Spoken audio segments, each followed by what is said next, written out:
It's the warmest place in the house. At this encampment on 95th Street and Roland Road, Roy Cardinal is known as the caretaker. When I sit here and I give them coffee, all the donations, everything we get, I always keep it in here. Cardinal has helped people struggling from addictions. He's grieving his friend Shay, who recently died from an overdose, a day before she could get into housing. She was off the drug totally. She went out and just one night of fun. And then she called me over to the other side here early in the morning. I thought they were kidding. I saw my Shay purple as hell already gone. He's been living here for months, but now an eviction looms as the city and Edmonton police are set to dismantle the encampment. Adjusting again, all over again. This adjustment brings added stress. They're told to leave just as temperatures plummet. How are you today? Freezing. I got like one ankle sock and one normal sock. For Jessica Meads, it feels like the eviction couldn't have come at a worse time. Very worried. I know so many people are going to freeze to death. The sites can only be dismantled if there is enough shelter space for the people who will be displaced. It may look like just a tent of people, but inside that tent is a home, just like how everybody else has a home. But Meads... It's not a tent just like everybody else's home. You're a poverty pimp. And the fact that you can't expect better for people and demand inside homes is absolutely disgusting. I mean, how many Ukrainians got homes? How many migrants got homes? And here you are, a poverty pimp, fighting to keep people in tents. And they could freeze to death in the tents. You're just a poverty pimp. Why can't you expect better for Canadians, as Canadians across Canada are going in tents? They're not homes. You're a lunatic. You're not supposed to have fires in tents. We've had quite a few people die with fires in tents. Why can't you say that we need decent indoor homes from them instead of homeless shelters? I mean, they're building mega homeless shelters in Canada and in Vancouver for Canadians. But you come to Canada and you get a real home. So Canadians expect so much less for Canadians than they do other people. It's really sad but true.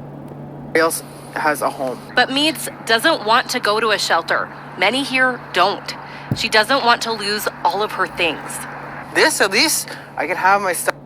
And yes, they do lose their stuff when they go to a homeless shelter. I've been in homeless shelters. They got toilets.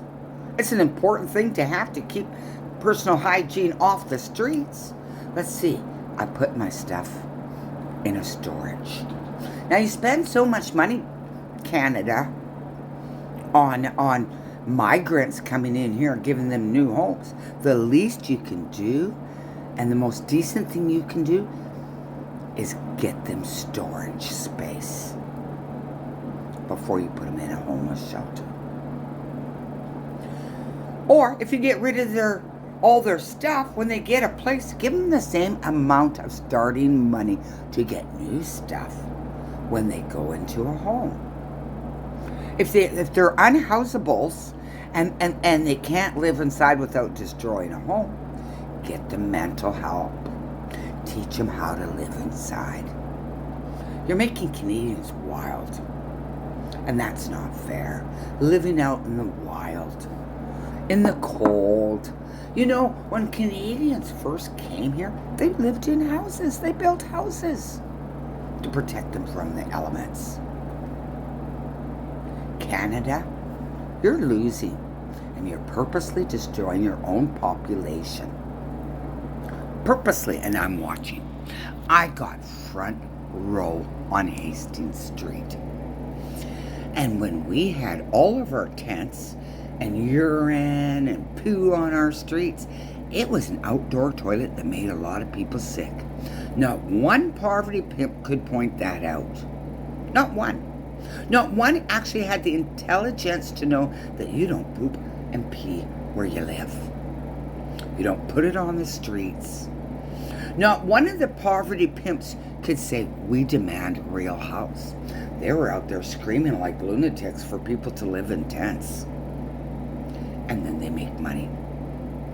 That's what Canadians got to stand up for them, is lunatic poverty pimps. So once they put our tents here, all the mainstream media came by and said they're poor people. No, they're unhousables and they're on drugs and they have weapons in their tent, and you made our neighborhood really dangerous. And some of the propane tanks exploded. We had a lot of fires. Cost way more money to have them on the street. But I understand that it was a pilot project to put Canadians across Canada in tents. Couldn't have happened with all the lies from Global and CTV and all them misrepresenting. These are a new poor people.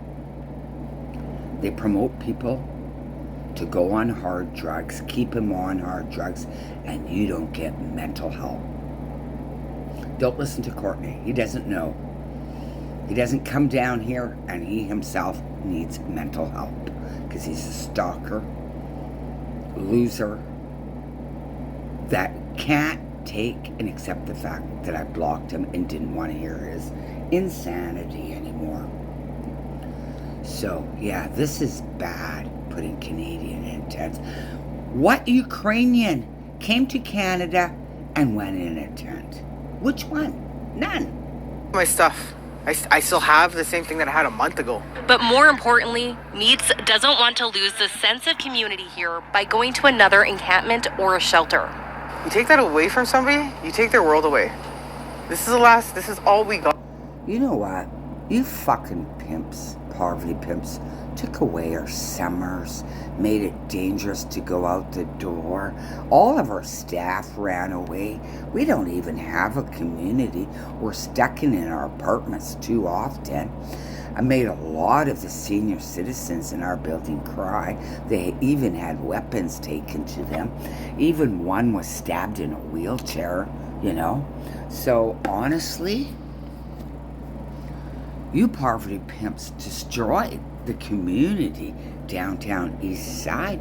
A lot of people that are renting and living inside the dangerous buildings can't even come out at night. Why can't you accept the fact that you're a loser, promoting losing lifestyles for Canadians?